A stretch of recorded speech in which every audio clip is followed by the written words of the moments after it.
Todos, boa tarde a todas. É com muita satisfação que nos encontramos aqui novamente para dar continuidade ao nosso ciclo de debates da ESUFOP, em que discutimos a formação de professores no Brasil, diante da atual situação em que nos encontramos, em meio à Covid-19, e também com todas as normativas que têm vindo e têm nos deixado muito apreensivos quanto às conduções que estão sendo dadas.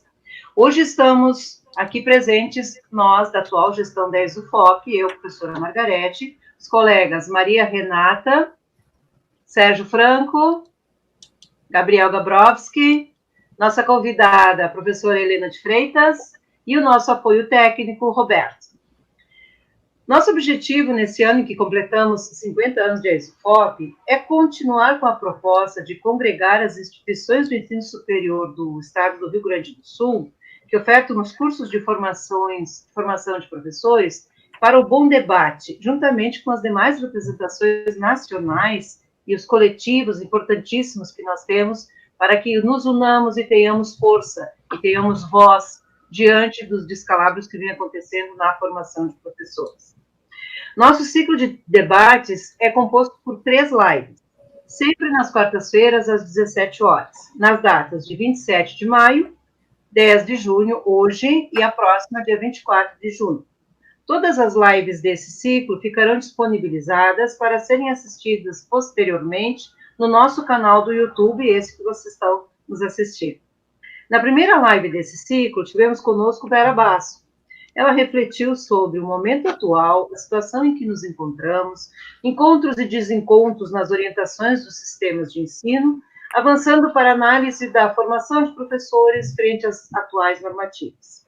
Dando continuidade ao debate e à discussão, hoje aprofundaremos as análises das diretrizes curriculares nacionais da formação inicial e as diretrizes curriculares nacionais da formação continuada de professores, com nossa convidada, a professora Helena Freitas, tendo como debatedora a nossa colega Maria Renata. Passo a palavra para Maria Renata, dar continuidade, então, aos nossos trabalhos.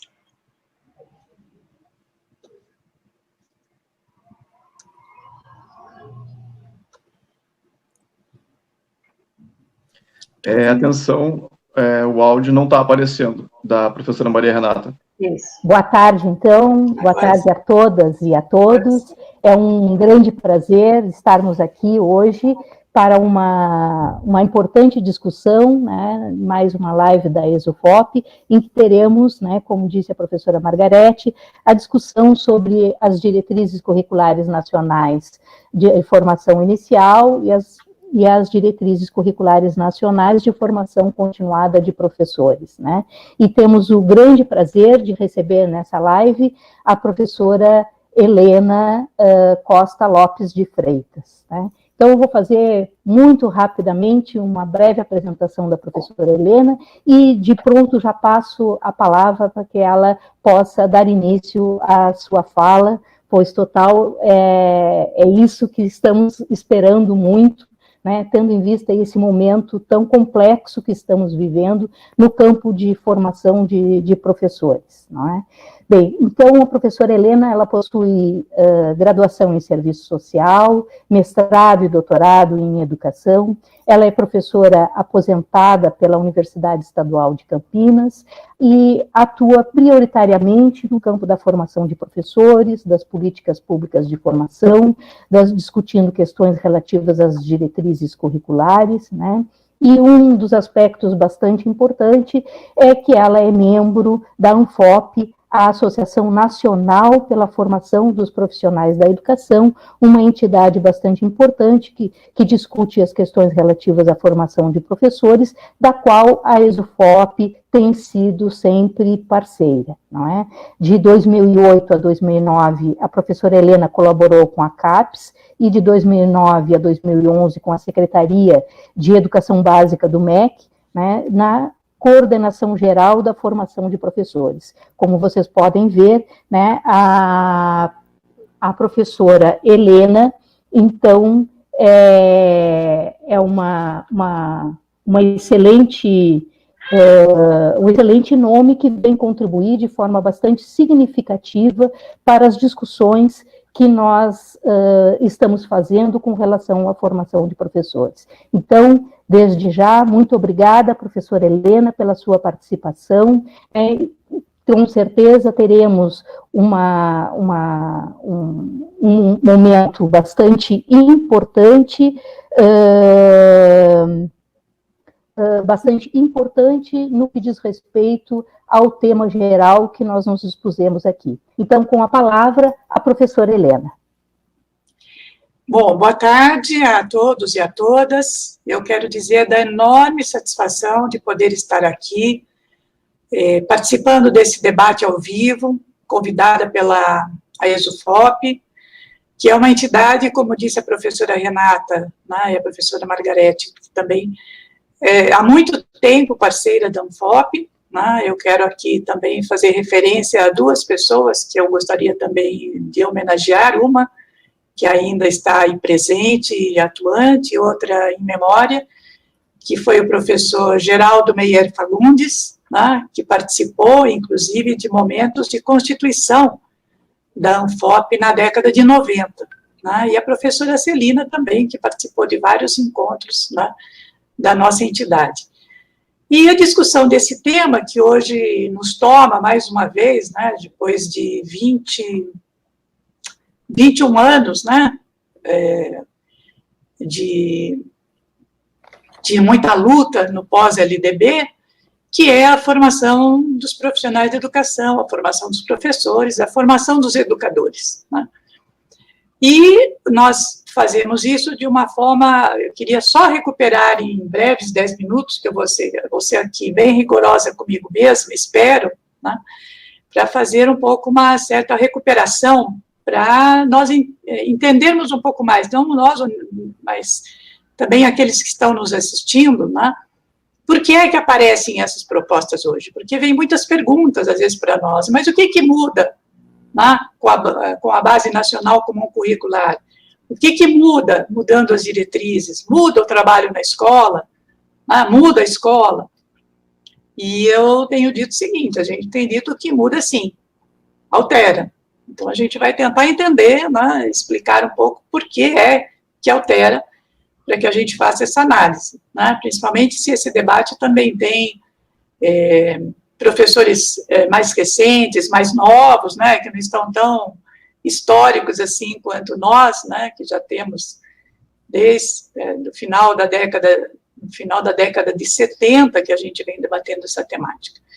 Então, o que eu acho que é importante nós frisarmos nisso, né? E, em primeiro lugar, que é importante demarcar que essa mudança nas políticas educacionais, elas vêm agora, mais recente, com o golpe de 2016. Né? Então, isso nos dá um pouco sinalização, nos sinaliza quais foram os objetivos reais desse golpe, não só com relação às políticas educacionais, né? A Previdência, a reforma da Previdência, a reforma trabalhista, a PEC dos gastos públicos, a redução do papel do Estado, né, toda essa discussão em relação à questão de gênero, né, da diversidade, enfim. O golpe de 2016, ele vem para dar uma virada, né, efetivamente, no rumo das políticas sociais, das políticas educacionais que estavam em curso no período de 2003 e 2016, com muitas dificuldades, como todos nós sabemos sempre, né, porque não foram tranquilos esses períodos, né, no enfrentamento também de muitas das questões que hoje nós estamos vivendo mais intensamente, né.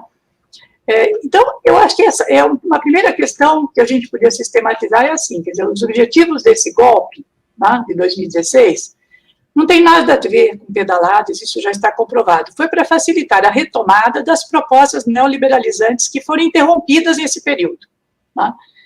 E aí, como eu já falei, todas elas, né, o ajuste fiscal, a falta de cumprimento do Plano Nacional de Educação, né, principalmente a questão do financiamento, que hoje está profundamente ameaçado, a retirada do Estado de vários, né, espaços na definição das políticas públicas, né, e principalmente a entrada do setor privado, que nós temos visto através das fundações educacionais, na formação continuada de professores com o uso de tecnologias, né? Além de entrega de redes inteiras, às vezes de escolas públicas ou parte das redes, né, para organizações sociais que passam a gerir as escolas públicas, né?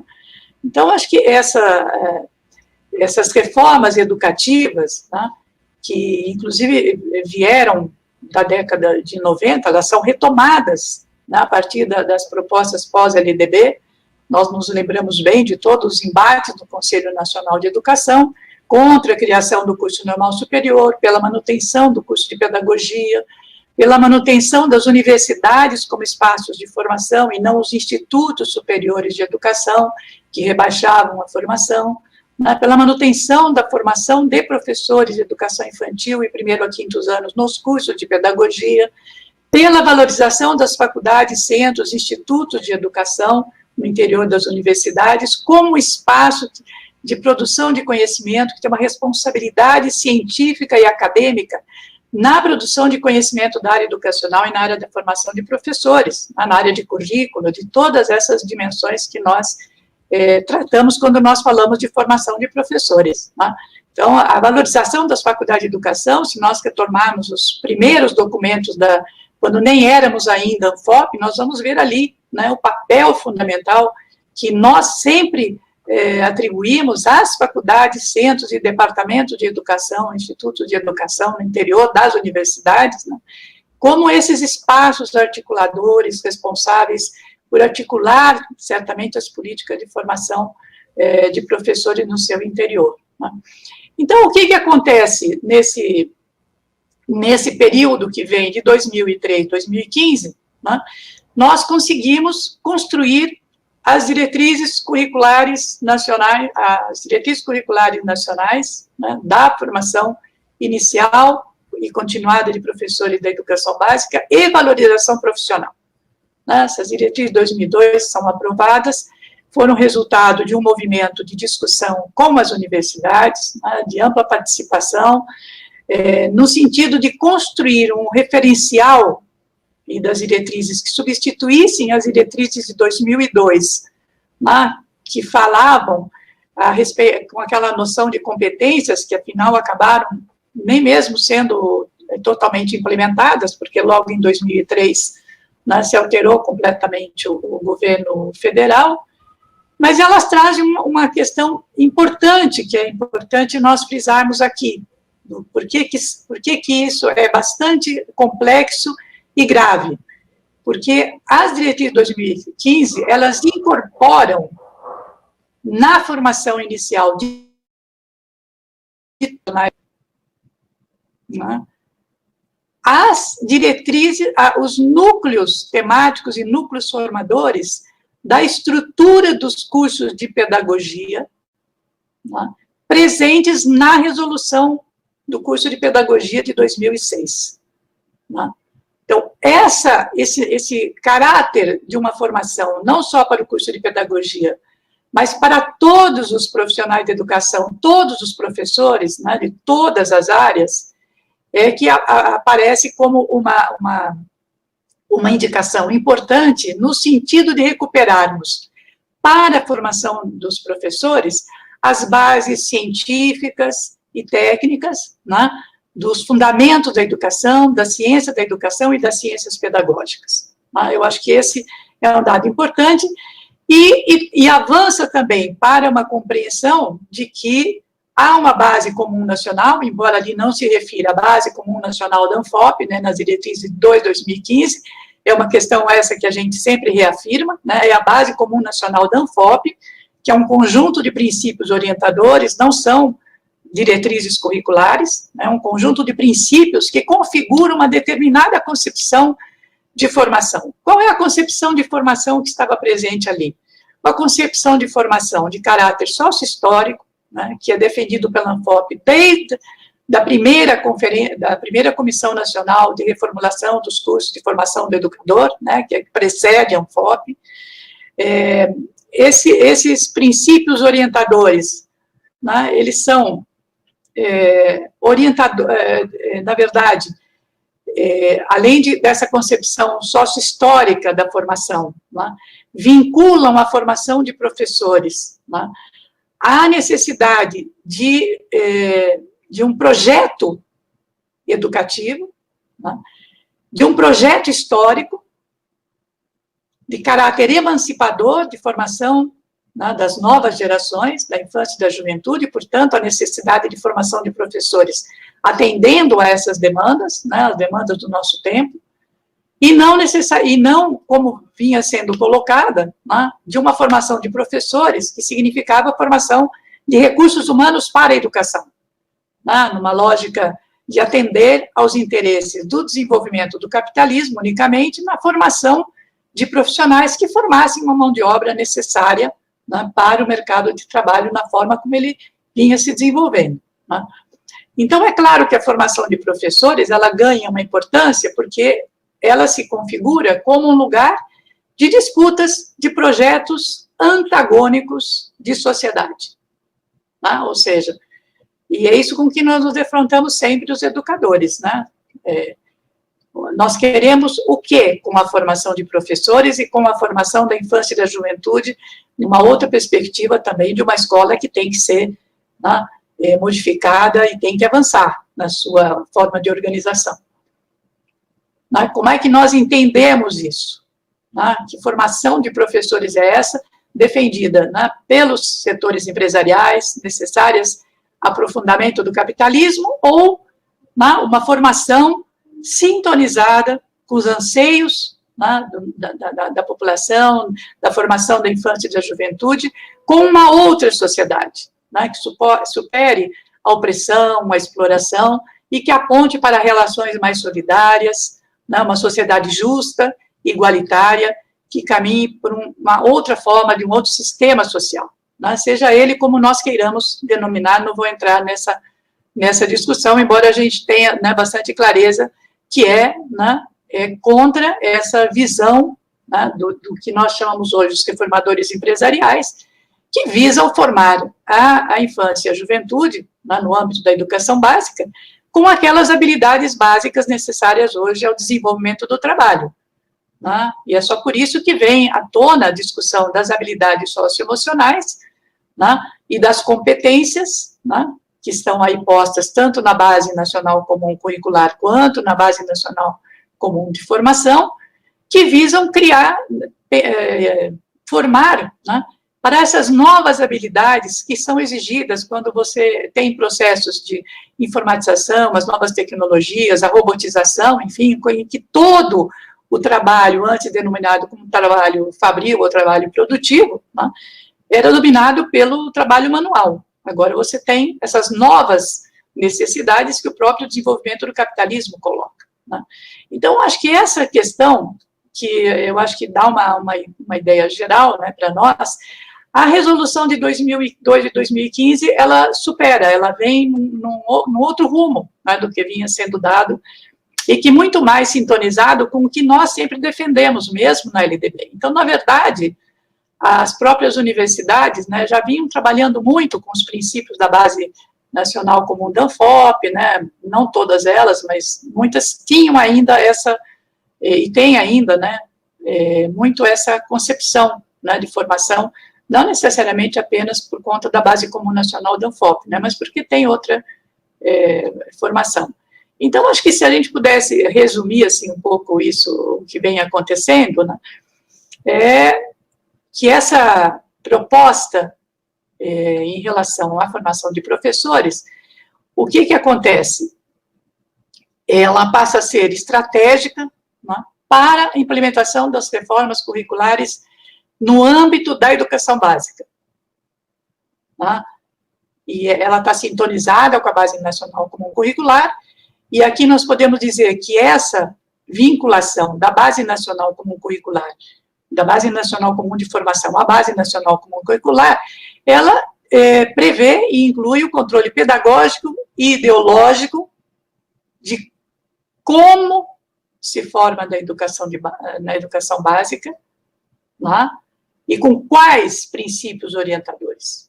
E aí nós temos tanto a visão da escola sem partido, como a discussão das escolas militarizadas, né, como essa noção de competências e habilidades socioemocionais restritas, a visão de aprendizagem restrita, como se a escola fosse um lugar apenas de aprendizagem de determinados conteúdos, né, e não de uma formação humana integral em todas as dimensões, né, do desenvolvimento da infância e da juventude, na dimensão cognitiva, na dimensão ética, estética, né, dos sentidos, dos sentimentos, das emoções, dos valores, enfim, tudo isso é importante, mas tomaram a questão da aprendizagem e, claro, aí embutido nas habilidades socioemocionais, né, a questão da formação de valores, né, e aí tudo, essa parte, é isso que vem com a reforma de 2016 e que agora se aprofunda, né, com o governo Bolsonaro. Um segundo aspecto que eu acho importante aqui nós analisarmos, como é que vem sendo essa, qual foi o terreno preparado para essas reformas, né, tanto a base nacional comum curricular, como a base nacional comum da formação. Eu acho que tem aí dois aspectos fundamentais que são importantes de nós destacarmos, né, na destruição das políticas públicas. A primeira, como golpe, veio logo depois, que foi a extinção do antigo Fórum Nacional de Educação e sua completa recomposição, né, com outros sujeitos e outros movimentos, né, que não estavam contemplados no Fórum Nacional de Educação, que organizou as 3 conferências nacionais de educação, né, da educação básica e 2 da educação nacional, e a intervenção no Conselho Nacional de Educação na sua forma de composição também, né?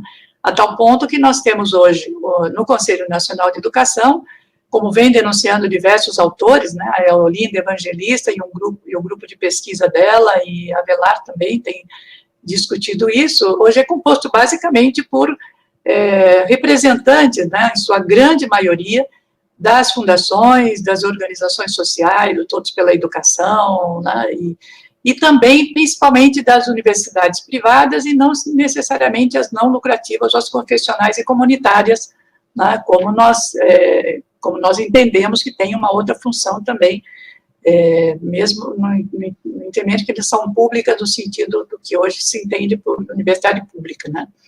Então, acho que essas duas iniciativas do Ministério da Educação, né, eles pavimentam, digamos assim, preparam o terreno para as reformas. E aí vem toda a reforma da BNCC, na reforma curricular, que não foi elaborada pelos especialistas de currículo, nem mesmo pelos estudiosos da educação, nem pelos pesquisadores do campo da educação e de currículo, foi elaborado pelo movimento pela base, né, que é um movimento de cunho com os reformadores empresariais, o que se convencionou chamar assim, né, o Luiz Carlos Freitas chama assim, denomina, né, como essa parte do empresariado que quer as reformas educacionais para atender aos objetivos, né, das suas vinculações ideológicas, inclusive, né. E vem aí também a reforma do ensino médio, né, que já altera a LDB, e em vários pontos com relação à formação de professores. Essa é a parte mais grave que eu queria destacar aqui, né, porque é via reforma do ensino médio que nós instituímos, né, as mudanças na LDB em vários pontos, e aí eu vou retomar. Nós já tínhamos o decreto 8752, que alterou a política de formação inicial e continuada, né, e que ali já se insere que a formação dos profissionais de educação básica tem que assegurar a coerência com a base nacional comum curricular, que vinha sendo construída, né. Uma outra mudança que altera a LDB é que a LDB, a lei do ensino médio, retira a parte do artigo 62 da LDB, que colocava a exigência de a formação realizar-se em universidades e institutos superiores de educação, né, em curso de licenciatura, em universidade e instituto superior de educação. Foi retirado em universidades. Então, ficou em instituições de educação superior, né, o que é bastante significativo, porque nós temos diferentes formas de educação de ensino superior. Nós temos até fundações ligadas a empresários, né, como o Instituto Singularidades, que é uma fundação que tem curso de licenciatura e tem curso de pedagogia. e não tem faculdade de educação, por exemplo, porque nosso entendimento é que sempre os cursos de pedagogia, né, são de responsabilidade das faculdades de educação. Né? E nós temos também faculdades privadas, isoladas, né, que não são universidades, que também grande parte dos cursos estão nessas faculdades. A ideia é que, né, nós tínhamos desde a LDB, é que nós pudéssemos avançar para a construção de mais universidades, né, e também essas faculdades pudessem, como muitas, né, vieram a se transformar em centros universitários, para a gente contemplar isso. Uma outra questão que altera fundamentalmente a concepção de profissionais de educação, instituindo o notório saber, a lei do ensino médio. Então, tudo isso vai criando, né, uma vinculação da BNCC, né, que é o carro-chefe para toda a alteração, né, que vem em seguida. A BNCC ela é aprovada entre 2016 e 2017, né, e em 2018 o MEC já tem um documento onde ele fala da Política Nacional de Formação, já anuncia, né, o que seria a Política Nacional, a Base Nacional Comum da Formação. Esse documento vai para o CNE e em 2019, né, essas diretrizes são aprovadas no âmbito do CNE de uma forma bastante autoritária, só com consulta pública, né, sem consultas a entidades, foram reuniões individuais para ouvir as demais, saber das entidades, mas sem uma discussão profunda do que eram, né, efetivamente, as diretrizes dessa base nacional curricular, de tal maneira que nós temos hoje, né, um parecer, uma resolução do CNE, que é a 2 de 2019, que institui a política, a formação inicial de professores, né, que acaba desgarrando, né, e uma conquista importante também, que eu até não me referi lá na 2 de 2015, que é de tratar a formação inicial continuada e valorização como parte dessa política nacional de formação, né, que as universidades deveriam acompanhar e construir no seu interior. Essas diretrizes, elas vêm partidas, né, elas vêm primeiro a formação inicial, recentemente em maio, veio a de formação continuada, e ainda tem uma parte que não veio de forma detalhada nessas duas, mas que já são anunciadas, que é a discussão da carreira, de novas formas, novos níveis da carreira lá estabelecidos, né, e a questão do Instituto Nacional de Creditação de Instituições Formativas, né, de formação de professores, que é um processo que, mais uma vez, né, interfere na autonomia das universidades, porque esse conjunto de alterações que vem, né, a vinculação com a Base Nacional Comum Curricular, que já é um estreitamento do currículo, né, porque ela estabelece objetivos por série e por disciplina, algo que a gente já tinha conseguido superar, inclusive, muitos sistemas de ensino estabeleciam ciclos de formação, né, de primeiro a terceiro, por exemplo, para garantir, né, um processo mais contínuo em relação à alfabetização e aos aprendizados, né, das crianças que vinham ali.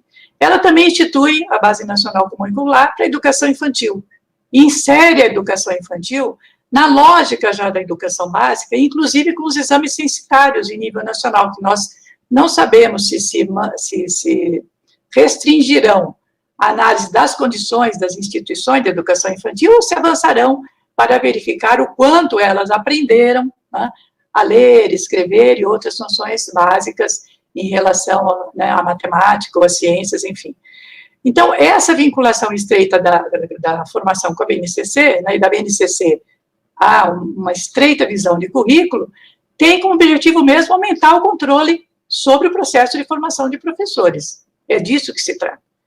E o Instituto Nacional de Certificação, né, de Instituições Formadoras também vem, né, nessa direção, porque somente serão autorizadas os cursos que adaptarem seus currículos a esse conjunto de habilidades, competências e a essa lógica organizativa que está posta ali, né? Então, esse é o objetivo. Agora, quais são, eu queria entrar mais um pouco no meu tempo, eu acho que já está acabando meus 30 minutos quase, vou entrar um pouco mais aqui, depois acho que nas perguntas a gente pode detalhar um pouco melhor. Quais são as questões fundamentais fundamentais dessas modificações. Eu acho que isso que é importante, né, para o nosso debate aqui também. Em primeiro lugar, eu já falei duas delas, né, que é você separa a formação inicial e continuada e a valorização profissional, o que não dá para nós, né, não dá para concordar com isso, porque foi um avanço importante, né? Na medida em que dissocia essa formação inicial e continuada, né, ela traz uma proposta de integração teoria-prática, principalmente a de formação inicial, né, que não é efetivamente a busca de uma unidade entre teoria e prática, né, mas é uma concepção de prática totalmente desgarrada, né, de uma concepção teórica, porque a prática, o componente teoria e prática são indissolúveis, né, mas tem especificidades na sua configuração, né? E sem uma teoria forte, nós não teremos práticas e trabalho pedagógico fundamentado e forte na educação básica. E nem conseguiremos formar nossos estudantes, né, com uma sólida formação teórica no campo da disciplina em que atuam e no campo da ciência da educação, como nós defendemos na Base Comum Nacional da Anfop, né? Então, é uma ênfase muito meramente tecnicista, né, de prática.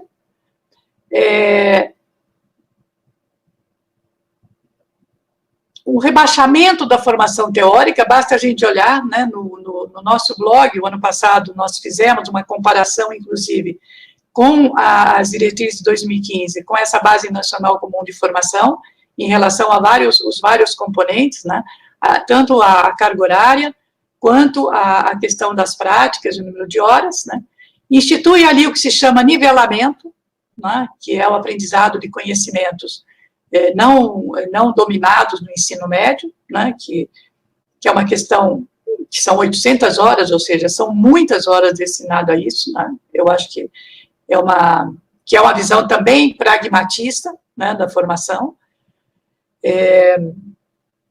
uma recusa desse conceito de base comum nacional, né, isso nós vemos que há uma luta, né, desconhece completamente a luta dos educadores por essa questão e retoma os mesmos princípios, né, da simetria invertida, né, de que o professor tem que aprender a ensinar aquilo que outros vão aprender, né, meramente restrita a essa dimensão, que foi tanto criticada também na década de 90, um processo de secundarização das instituições formadoras, né, dos processos de formação continuada, né, eu acho que é importante dizer, porque as universidades ali, tanto nas diretrizes de formação inicial, não são valorizadas, né, nem para ouvi-las, né, porque não foram ouvidas, ficou restrita, né, a formação inicial também, à discussão com o Conselho de Undime, que já repassou do CNE, que repassou para a Conselho de Undime, né, toda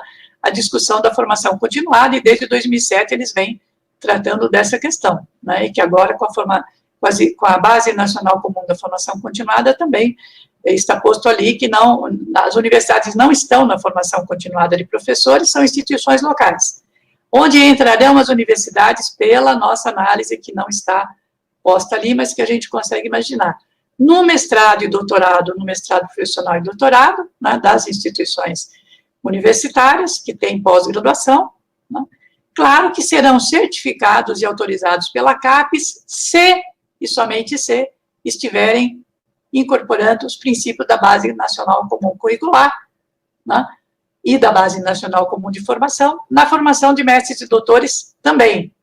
Ou seja, não só retirando uma autonomia das universidades na formação, né, como principalmente ditando e controlando qual é a concepção de formação de professores que deve ser impressa, né, desde da formação inicial, nos cursos de licenciatura, até a pós-graduação, né. Então, uma formação totalmente alinhada e exclusivamente à Base Nacional Comum Curricular, que importou os padrões de referência, né, e aqueles referenciais docentes, toda aquela, as competências profissionais, são 3 níveis de competências, né, da base, por exemplo, de um referencial que a Austrália tem. Né? Se nós olharmos, a gente fala isso no blog, também não vou repetir, mas trazendo a experiência de países que implementaram as políticas neoliberais, né, para o Brasil, que já tinha avançado muito nessa formação. Sem negar que, é claro, que a formação de professores para nós das universidades, né, nós sempre temos uma preocupação grande com a revisão das licenciaturas, porque faz parte também dos princípios da Base Comum Nacional da UFOP, né, além da formação continuada a fazer parte disso, o processo de avaliação dos cursos de licenciatura num movimento constante, né, porque nós temos, sim, que incorporar, inclusive, novos conhecimentos que existem, né, para rever nossas licenciaturas em todos os pontos. Bom, queria entrar também agora mais aqui na discussão do curso de pedagogia, porque acho que depois, no segundo momento das perguntas, também a gente pode entrar, né, como é que a gente está vendo essa questão das resistências, né. Eu queria falar dos cursos de pedagogia, né, porque certamente se eu bem conheço também a ESOFOP, também essa é uma grande preocupação, né, de vocês e das instituições hoje, como é que fica o curso de pedagogia, porque o curso de pedagogia subiu ali nas diretrizes de formação inicial. E se nós olharmos aquela configuração da formação inicial de professores proposta ali, nós vamos identificar que aquele é um curso normal superior, tá? E não um curso de pedagogia.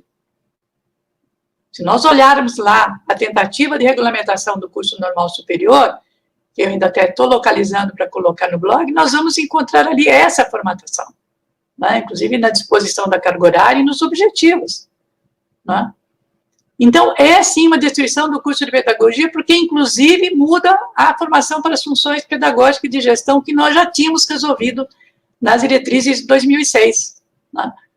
Então, isso tudo nos diz que vem aí, e já sinalizaram, pelo menos pessoas dentro do CNE, dentro do Ministério da Educação, sinalizaram, e já vem sinalizando desde 2017, né, a professora Maria Helena, de que haveria modificação no curso de pedagogia, no sentido de criar um bacharelado e criar licenciaturas, né.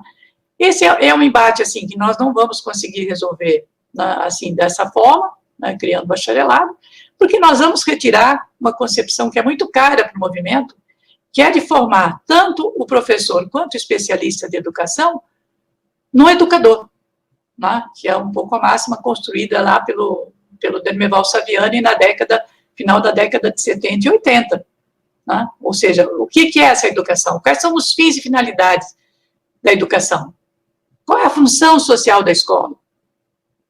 É exclusivamente formar, né, para o mercado de trabalho e habilitar as crianças para torná-las com melhores habilidades para enfrentar os processos coletivos de trabalho, né, ser resiliente, né, que é a palavra-chave nessas competências e habilidades socioemocionais, que no fundo é isso, né, você se conforma, né, com a forma como as coisas vão se dispondo na sociedade. Então, uma concepção que permeia tudo isso também é um pouco, e que vem, né, como política, eu diria, além da separação toda e do rebaixamento da formação de professores inicial, né, de educação infantil e séries iniciais, nós vemos toda uma linha que é a Base Nacional Comum Curricular, os exames nacionais censitários, a Base Nacional Comum de Formação, sintonizadas à Base Nacional Comum Curricular, avaliação dos formandos nos cursos de licenciatura, né, dos concluintes, segundo o ENAD, também incorporando aquelas habilidades e competências. A criação dos institutos de creditação, né, de cursos e de formação superior, que visam também validar os cursos, né, e creditá-los como cursos em instituições competentes, né, habilitadas, que se conformaram à Base Nacional Comum de Formação. E depois, também entrando na pós-graduação, que seguirá a mesma lógica. Claro que a pós-graduação pode fazer quantos cursos quiser, mas se os professores das redes forem fazer um curso que não está, né, que não seja sintonizado com a Base Nacional Comum Curricular, não contará, por exemplo, para a sua carreira. Eu acho que esse é o controle que vai, o cerco que vai se fechando sobre né, os objetivos da educação básica. Eu acho que se a gente pudesse resumir, né, é um ciclo que vai colocar muita ênfase, né, nos processos de privatização, porque é isso que nós vamos ver, né, o Luiz Carlos tem chamado muito para esse aspecto. As escolas serão avaliadas, aquelas que forem consideradas que não atingiram os objetivos, seja o IDEB ou as metas fixadas, né, poderão ser entregues a organizações sociais, à iniciativa privada, né, e assim também as instituições de ensino superior, que não se adaptarem, você dirige os recursos para outros espaços, né, sejam instituições privatistas de caráter lucrativo, né, e sejam outras instituições. Então, nós estamos diante de um dilema, né, e de muitas potencialidades, mas eu paro por aqui porque a professora Renata já me sinalizou que nós vamos agora para as perguntas, tá? Bem, muito obrigada, professora Helena. Gostaríamos de ficar aqui conversando muito ainda, lhe ouvindo muito, é bastante importante ouvir o histórico todo que feito por ti, para irmos entendendo como nós chegamos, né, em primeiro lugar, como chegamos às conquistas no campo da formação de professores, né, e em segundo lugar, como nós fomos tendo essas mudanças após, né, os últimos anos, e em especial agora, depois do golpe, né, como chegamos a essas mudanças em que temos um grande alinhamento, né, em que a base, em que a BNCC é que vai ditando, né, uma BNCC que de forma alguma se configura como aqueles princípios, né, para a formação de professores que a ANFOP tanto defendeu quando fala numa base, né.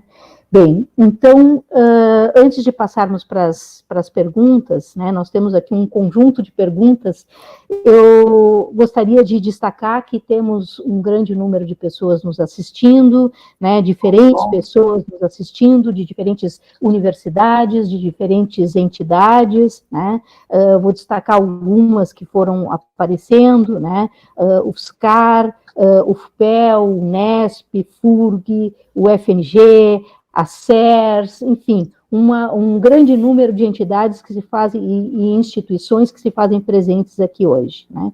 Bem, eu vou, acho que elencar 2 blocos de questões. Primeiro eu vou fazer algumas questões no que diz respeito a mais geral, tocando ao contexto mais político, né, das diretrizes, e depois, num segundo momento, algumas perguntas que dizem mais respeito ao curso de pedagogia, tá? Então, eu vou fazer primeiro essas mais gerais. Então, do ponto de vista da qualidade da concepção de formação, como é possível avaliar a atribuição da formação de professores aos Institutos Federais de Educação, Ciência e Tecnologia? Acho que já posso ir fazendo mais algumas. Como a senhora vê a possibilidade de se garantir melhorias na formação inicial de professores, e acho que podemos pensar na formação inicial e continuada também, sem a voz dos sujeitos essenciais, né, sem os sujeitos essenciais terem voz ativa? Uma outra questão. O que a senhora pensa sobre este alinhamento entre as diretrizes de formação de professores de 2019 e a minuta de diretrizes de formação continuada, agora de 2020, né, com a BNCC? O Conselho Nacional de Educação chama de um alinhamento, mas não seria possível pensarmos em um atrelamento, uma submissão à BNCC? Eu acho que paramos aí nesse primeiro bloco, depois vamos para um segundo bloco de questões. Pode ser? Legal, pode. E não precisa me chamar de senhora, não, viu? Não, é que eu li a pergunta, eu não te chamo de senhora, é que eu li a pergunta. Eu sei que você não chama. Estou brincando com você. Olha só. Então, veja, eu acho que aí... Veja, você faz perguntas de vários tipos, né?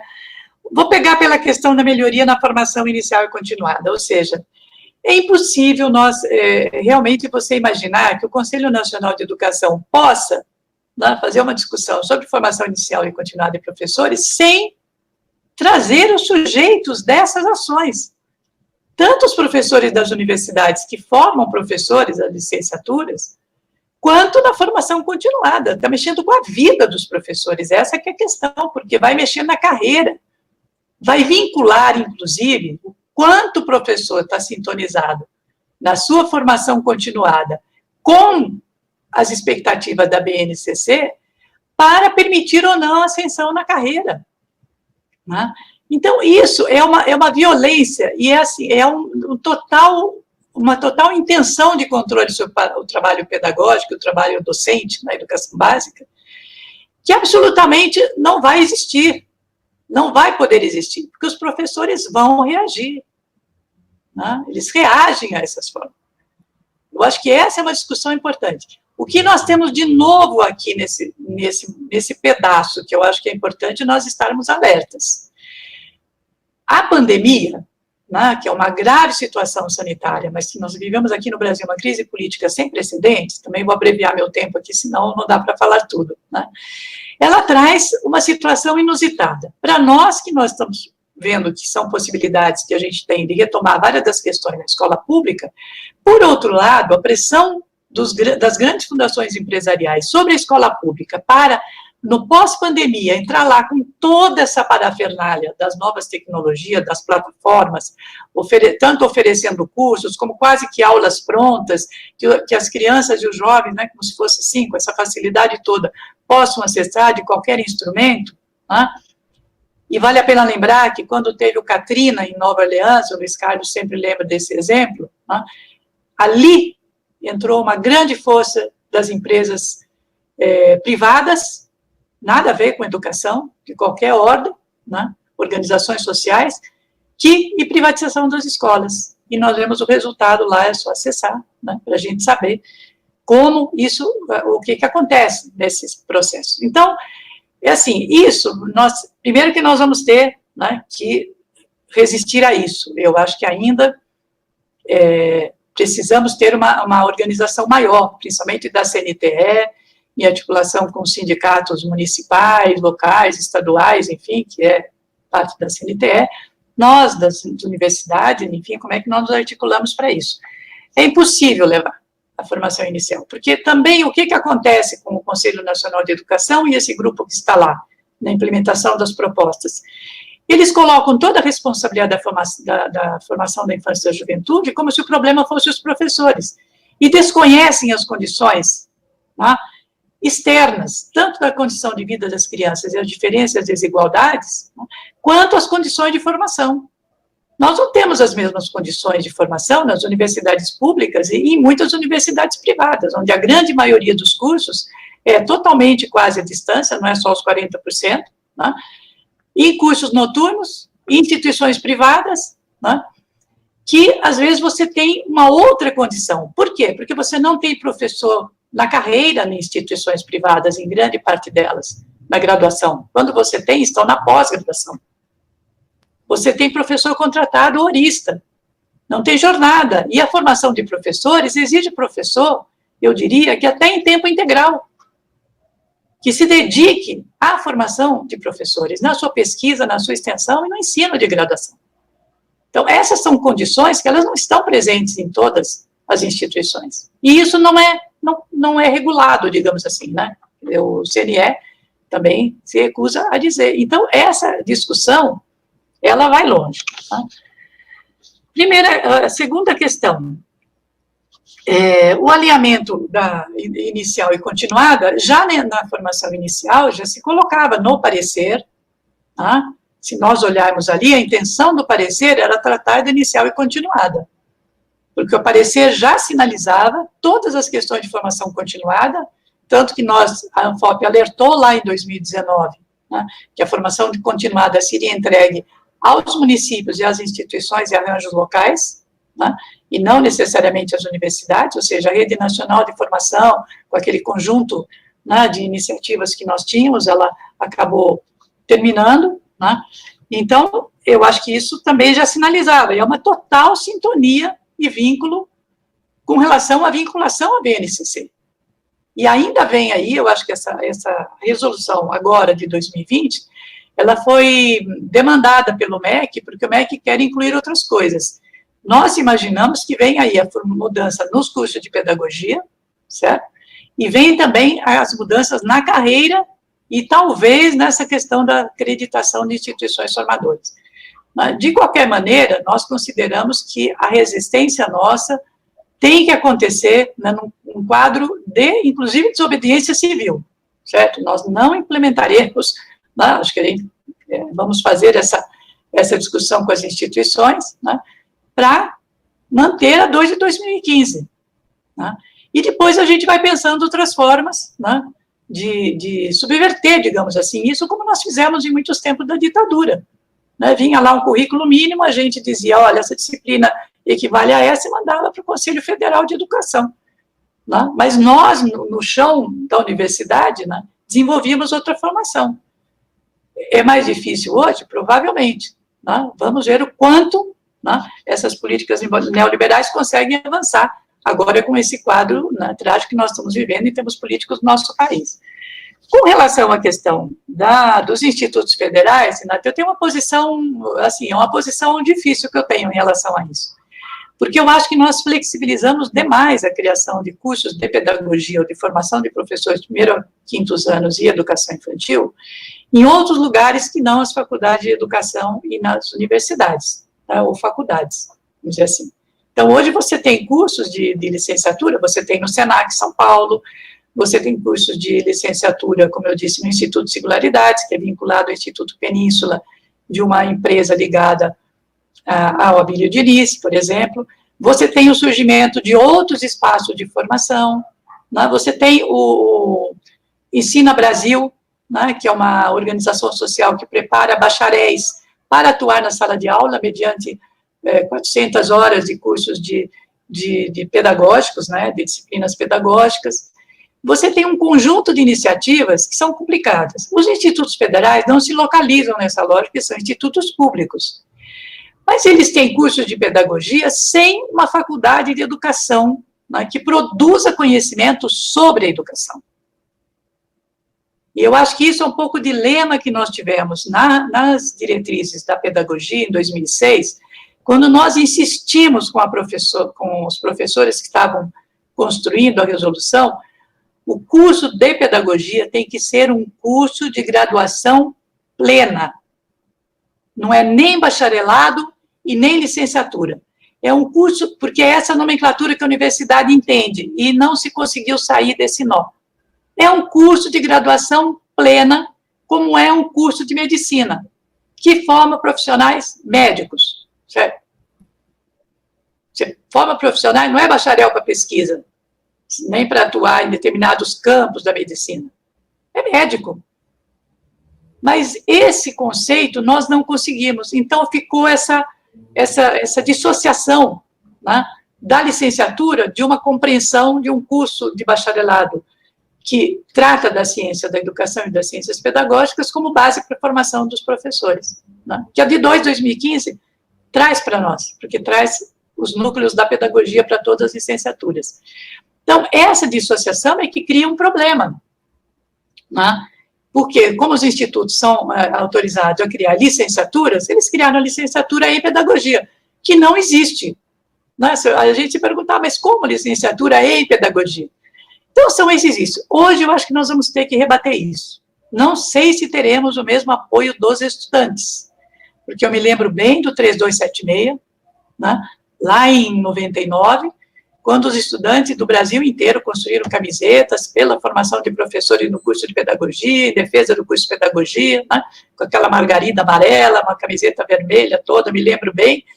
E quando são aprovadas as diretrizes de pedagogia com esse nome, né, licenciatura em pedagogia, houve um grande movimento.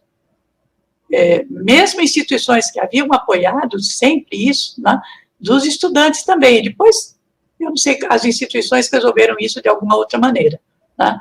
E aí eles foram entendendo um pouco o que é isso. Então, nós temos que, a pedagogia para nós é muito cara, porque ela é a base da formação né? É ali que se encontram os fundamentos da ciência da educação e das ciências pedagógicas, né?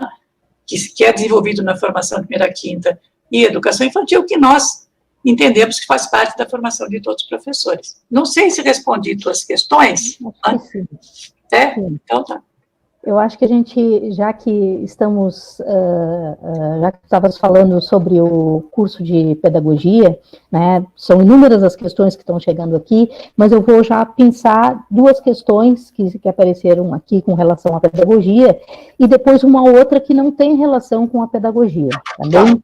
Então, a primeira, né, é falar um pouquinho mais, né, sobre as consequências dessa resolução 2 de 2019 para o curso de pedagogia, né? Depois é uma pergunta, né, de alguém que gostaria de um esclarecimento no que diz respeito ao fato de que se essa proposição, né, já não estaria sinalizada desta forma lá na LDB de 1996.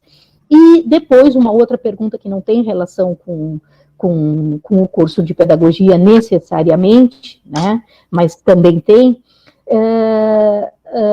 mais a ver com, bem, estamos agora neste momento, as diretrizes da formação inicial estão aprovadas, a de formação continuada já tem uma minuta, ainda não foi aprovada, mas a minuta já está pronta, né? Então, a partir de todas as críticas que fazemos, das problematizações, no que diz respeito ao reducionismo, a concepção de prática que é colocada ali, né, na resolução, a ênfase na BNCC, a ênfase nas competências e nas habilidades, né, tendo em vista esse caráter reducionista dessas diretrizes, né, tanto para a formação inicial quanto para a formação continuada, e o cenário antidemocrático que nós estamos vivendo neste momento,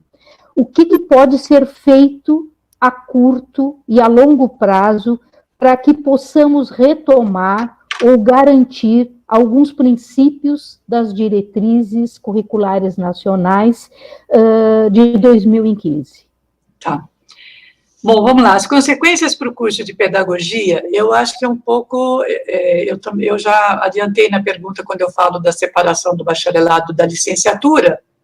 Então, é isso, vai haver um curso de pedagogia que não é para formação de professores, se prosseguir essa ideia, né, porque isso são, digamos, questões que vêm de formas as mais viesadas, de alguma forma, pela desinformação que o CNE nos coloca, né, porque não chama para debater, então nós precisamos ficar traçando todos os cenários, né, e um deles é que sempre quiseram separar, e não é só o CNE. Há movimentos dentro, né, do nosso campo, que discute formação de professores, e já chegou lá, quando estava em elaboração, as diretrizes de pedagogia, uma proposta de ter uma base comum num curso de pedagogia, que seria a parte de bacharelado, e depois caminhos para separar a formação inicial de professor de educação infantil e professor de primeira a quinta. Provavelmente vem, assim, essa perspectiva, porque hoje o curso forma para todas as habilidades. Eu, particularmente, acho que a gente podia ter outros desenhos, mas isso não está em jogo agora. Eu acho que as consequências são graves, porque nós vamos formar bacharéis em pedagogia, no curso de pedagogia, para fazer o quê? É uma ideia antiga que tem, desde que se discutia a formação de recursos humanos para ajudar nos recursos humanos da empresa. O pedagogo empresarial, digamos, que atua nos recursos humanos, o pedagogo para atuar em outros campos, mas não para atuar na formação da infância e da juventude e na educação básica. Então, essa questão ela é fundamental para discutirmos que nós temos, qual é a noção e a concepção que nós temos de infância nesse projeto que está posto pela Base Nacional Comum de 2019 e 2020. Qual é a concepção que nós temos de formação dos educadores da infância e dos educadores de primeira a quintos anos, que, via de regra, é um professor para tratar. Primeira a quinta, às vezes tem um de artes, um de línguas e educação física. mas o conjunto das áreas é tratado por um profissional, no entendimento de que você está formando numa outra perspectiva, que não separa por disciplina nem por área de conhecimento. Tá? Então, acho que essa questão, ela precisa, eu acho que assim, nós precisamos recuperar um pouco a discussão que nós fizemos lá atrás, né, sobre essa questão da pedagogia. Tem um artigo muito interessante na Educação em Sociedade de 2009 ou 2010, eu não sei, eu vou levar para o blog essa semana, onde nós fizemos, todas as presidentes de entidades fizemos essa discussão, né? Não dá para esgotar agora aqui. Você disse que essa proposição já não está, já está sinalizada, verdade, já na diretriz de formação inicial, também me referi a isso, está sinalizada essa formação continuada também, né? Porque você reduz a formação inicial e depois você joga a formação que sempre foi defendida como não sendo uma formação inicial muito longa. Não há nenhuma profissão das áreas práticas, nem medicina, nem enfermagem, nem outras, que tenham apenas 3.200 horas. Só isso já daria para a gente fazer uma data de segurança, né, pelo direito a uma formação sólida, se a gente fosse judicializar uma questão dessa, né? Porque não tem. A medicina são 5.000, 6.000, 7.000 horas, a enfermagem idem, engenharia são 5.600, 5.800 horas. Nós priorizamos 3.200 horas, né? A gente não sabe por quê, porque eram 2.800. Então, quando foi para 3.200 no CNS, achou que já era um ganho. Não é. Não é. Eu acho que a gente tem que partir desse princípio. E muitos cursos de pedagogia, por exemplo, avançaram para 4.000 horas, 4.200 horas. Eu me lembro das exposições do Fórum DIR, né, que apontavam projetos de curso para abranger toda aquela dimensão, né, da gestão e da educação infantil, enfim. Agora, a última pergunta, né, no cenário antidemocrático, como é que nós vamos resistir? Eu acho o seguinte, eu penso que a gente tem defendido isso, e a FOP tem defendido, é aprofundar a implementação das concepções que fundamentaram as diretrizes de 2015, certo? E incorporando todas as licenciaturas a essa resistência, porque é lá nas licenciaturas um pouco específicas, onde mora o perigo dessa questão, porque ainda temos licenciaturas que olham para a educação como um apêndice, ainda há um apêndice dentro de um bacharelado, mesmo sendo cursos próprios, como diz a 2002, que muitos implementaram, né? E essas comissões locais que a 2015, institucionais que a 2015 traz, é importante construí-las desde já, né? Para que elas possam ir costurando, e muitas instituições vêm fazendo isso, o que é essa comissão institucional que trata todas as licenciaturas. E mais, acho que devemos apontar para a constituição de comissões institucionais que tragam professores e profissionais da rede pública, né, principalmente professores, para compartilhar nessas questões quais são as demandas hoje da educação básica, que às vezes não chegam na formação dos licenciados, tá? Então, acho que é importante manter esse vínculo também, que a diretriz 2015 não fala, né? Ela fala de uma instância institucional, mas que traga professores, inclusive a pensar a formação inicial, além da continuada e valorização, né? E acho que a discussão da Base Comum Nacional da FOP, e fortalecendo a responsabilidade da Faculdade de Educação no enfrentamento dessas políticas regressivas. Eu acho que o Fórum DIR tem um papel importante de incorporar todos os profissionais, né, todos os diretores de Faculdade de Educação. A ESUFOP tem um papel fundamental nessa articulação no Rio Grande do Sul, né, com todas as suas instituições, né, e principalmente porque nós temos uma dificuldade grande para entender depois qual é o papel, né, dos cursos de pós-graduação nessa discussão, por exemplo, da formação continuada de professores, como diz o PNE, das 50% tem que ter a mestrado ou doutorado, pós-graduação, né? Considerando que você não tem especialização, porque a CAPES não valoriza especialização, né, eu acho que poderíamos ter incentivado isso, mas não houve jeito de passar no CNE de que a especialização fosse algo fundamental, né, para a educação básica, né, uma primeira etapa, talvez, dos cursos de pós-graduação, porque a CAPES sempre se recusou a financiar. Então, ficou quase que um mercado assim muito aberto, né, que muitas faculdades privadas, mercantilistas, com outra concepção de educação, vão fazendo, né? E nós, as instituições públicas, não. Outra questão, eu acho que nós temos que ser contra essas modificações, essa forma de vinculação à BNCC. Nós temos que destrinchar aquelas habilidades socioemocionais, aquelas competências, né, para incorporar no texto do projeto político-pedagógico as concepções que a diretriz de 2015 traz, mas combatendo aquelas concepções com outras concepções. Nós temos um esforço nesse sentido. Agora, nós não sabemos até onde vai esse autoritarismo todo desse governo, né? Também nós estamos observando isso, acho que nós temos que ir analisando. Por isso que eu acho que o primeiro passo é não fazer as alterações nenhuma agora. São 3 anos para fazer as modificações. E mais, com a epidemia, os 3 anos já passou meio ano, que vai ter que ser descontado lá na ponta, né, se a gente quiser, porque a mesma questão está posta. Então, nós temos que exercer mesmo o nosso poder crítico, né, crítico a essa concepção, né, construir a formação continuada com currículos formativos, com processo de vivência, de solidariedade, de auto-organização, autonomia dos estudantes, autonomia intelectual, autonomia nas práticas, né, no seu trabalho docente, e vivência de processos coletivos, né, como parte da formação, não como algo que está lá como uma habilidade, né. Então, acho que aí são muitas, digamos, os desafios são grandes, né? Mas nós temos, sim, como fazer. Eu acho que a ANFOP, a ISUFOP, todas essas entidades, principalmente a ANFOP, que tem como questão a formação, e o Fórum DIR, que tem as faculdades de educação aí, a gente tem que ampliar esse escopo, trazendo os fóruns de licenciatura para essa discussão, né? E fazer muito mais desse debate, enquanto nós estamos na pandemia, que estamos, né, discutindo, olhando um pouco mais para como resistir essas políticas todas. São muitas as políticas que nós temos que resistir, né? Nós não vamos aceitar tranquilamente, porque isso fere a nossa humanidade também, né? Não só a nossa autonomia quanto pesquisadores, estudiosos, mas fere a forma como nós concebemos a formação. Nós nos construímos como profissionais de educação com uma determinada concepção de formação e de educação, né?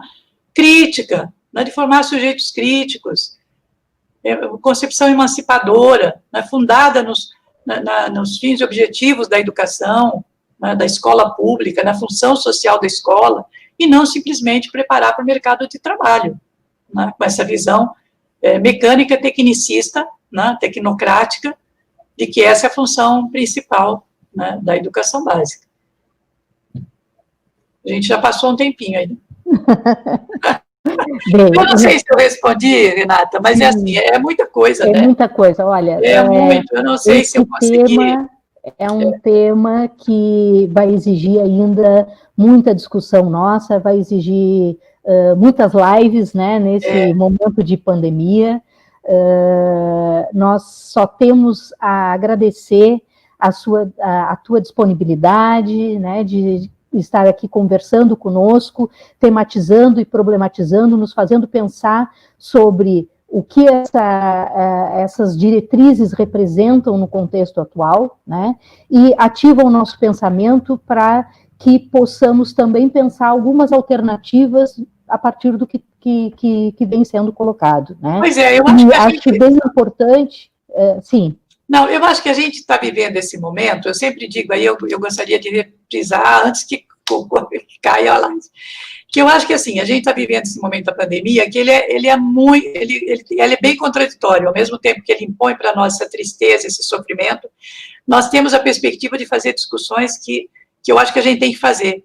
Que escola é essa que nós queremos também que ela mude? Que universidade também é essa que nós também queremos trazer para o seu interior esses debates? Né? Nós estamos numa crise do capitalismo, né, como sistema, isso é que todos estão apontando, não é só uma crise no Brasil, né, é uma crise do próprio capitalismo que não consegue dar conta dos problemas que ele cria.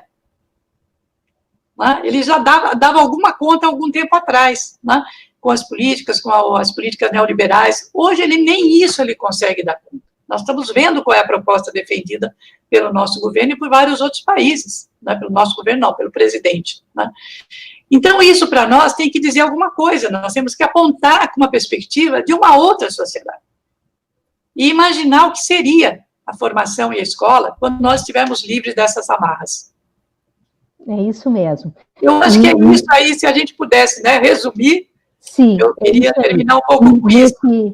Com certeza. E nesse sentido, né, marcamos a importância do papel das entidades nacionais, estaduais, né, entidades como a ANFOP, a ESUFOP, o Fórum DIR, né, os profissionais que atuam nas universidades com a formação de professores, de nós realmente travarmos um debate e pensarmos formas de resistência para o que vem sendo colocado, né. Bem, nosso tempo está esgotando, vamos ter que ir encerrando, né? E neste momento que estamos encerrando, então, eu passo a palavra para a professora Margarete, né, a nossa presidente da ESUFOP. Muito obrigada, professora Helena, pela sua fala fantástica. Eu estava colocando que eu ouviria até você cansar de falar, porque tem muito debate ainda a ser feito, tem muito a se discutir. Nós temos que realmente cada vez mais nos unirmos enquanto associações, enquanto entidades representativas nacionais, estaduais, porque é só juntos que nós temos força, né? Aqui no estado nós temos, então, a ESUFOP, que trabalha na perspectiva da formação de professores, temos as associações que trabalham, que congregam os especialistas de educação, a SERS, a IERS, a UERS, orientadores, inspetores, supervisores, todos trabalhando em prol da discussão dessa formação inicial e continuada, que realmente dê conta de uma formação humana, de uma formação omnilateral, de uma formação voltada para o todo, escutando os sujeitos de formação, escutando quem está no espaço, tanto de formação quanto quem está sendo formado, né? Então, temos ainda muito a que discutir, sim, temos ainda que proliferar os nossos debates cada vez mais.